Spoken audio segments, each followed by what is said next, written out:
one of our Indian epics called Mahabharata, he is considered to be the villain who actually caused this war between these two clans. So there was a clan called the Kaurava clan and there's a clan called the Pandava clan. And our man is the one who actually, many people say, instigated the war and destroyed, causes the destruction of both the clans. So this is a story that we've all read in Amar Chitra Katha. Yeah? How many of you know backstory of Shakuni? Okay, very few people here in this group. So I'm going to narrate it. Please correct me or, put me in direction if I go wrong. So Shakuni is actually the son of the king of Afghanistan. His name is Shambhal. The king's name is Shambhal. And Dhritarashtra, who is the head of the Kaurava family, that clan, he wants to marry the daughter, or the sister of Shambhal, which is the queen of Kandhar, known as Kandhari. She is supposed to be the most beautiful woman in the world.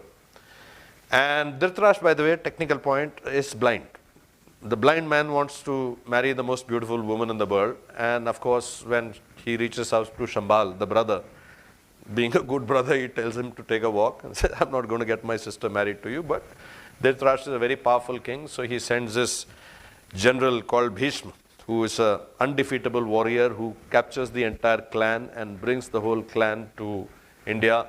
And Dhritarashtra is married to Gandhari. Gandhari is actually married to him forcibly.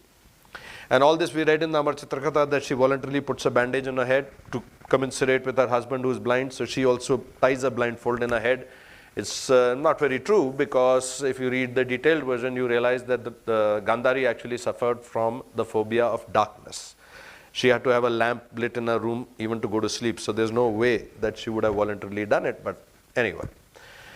Now, as the story progresses, Dhritarashtra discovers that Gandhari is technically a widow. Now, you're aware in India we have this system of Mangaliks. These are women who are born under supposedly an inauspicious star, and therefore they are first married to a tree and then married to a husband, because the legend is if they are married, their husband will die. And so they're married to a tree, the tree is cut, and then in Afghanistan they do it with goats. And Gandhari is technically their equivalent of a Mangalik. So Dhritarashtra discovers this and he is furious. And he says that I have been cheated by your family, I have been married off to a widow. So he sentences the entire family to death. Shakuni, in the meanwhile, is a small boy. He is also in the dungeon with the entire family, because the whole family has been captured and put into the dungeon.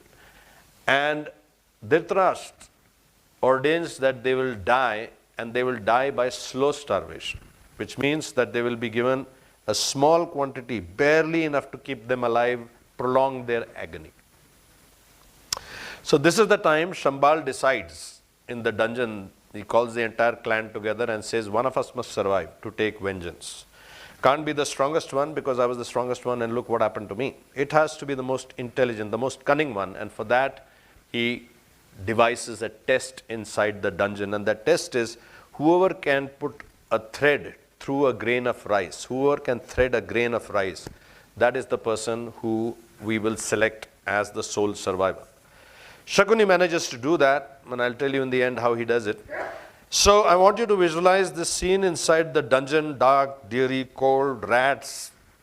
It's a dungeon in which the entire clan of Shambhal is there, and they are slowly being starved to death. But they all decide that Shakuni has to be kept alive. So whenever the jailer comes and gives them that one nivala of food, they put it in their mouth. They can feel that. The saliva can feel it. Their intestines are burning with hunger. But they wait for the jailer to go away, and then that food is taken out and given to this boy to ensure that this boy stays alive. And one by one, Shakuni sees each one of his siblings, cousins, brothers, sisters die. By this time, Gandhari manages to convince Dhritarashtra that leave at least one male member alive so that the clan will continue. And Dhritarashtra says, okay, fine, in that case, Shambhal I'm not going to spare, but this boy, I'll spare his life. So the last night in the dungeon, Shambhal and Shakuni, they are spending the last night together, because the next day, Shakuni is going to be sent to Kandhar as the prince of Kandhar, and Shambhal is going to be executed. So the father and son, they are having a last conversation. And the father tells his son that, the thing is, you're a very small boy right now. He's just 7 years old.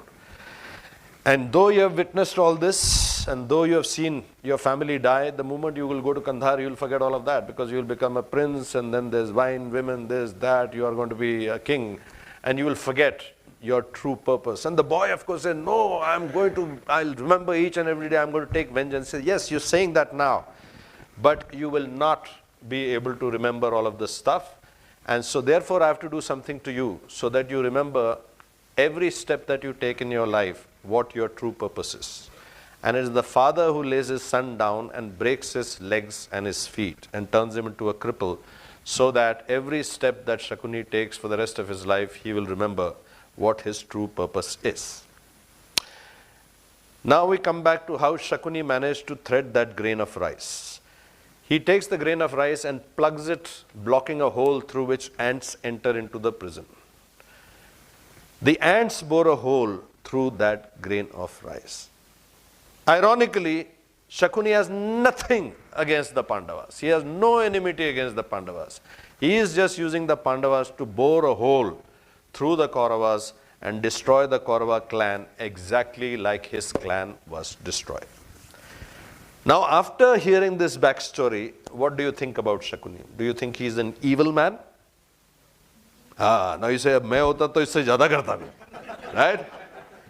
Now, in 5 minutes of a backstory, you have transformed the way you think about Shakuni, and Shakuni, for most of us, many of us, has been the epitome of a villain from the time we have grown up. He's always a villain, always a villain. And in this 5 minutes of a backstory, you have changed your mind about this person completely. If you want to get velocity happening in an organization, if you want to get vice president marketing and vice president HR or vice president finance to turn into actual human beings talking to each other, you need to create environments where they can figure out what each other's backstory is. And how can you do that? How can you create that environment?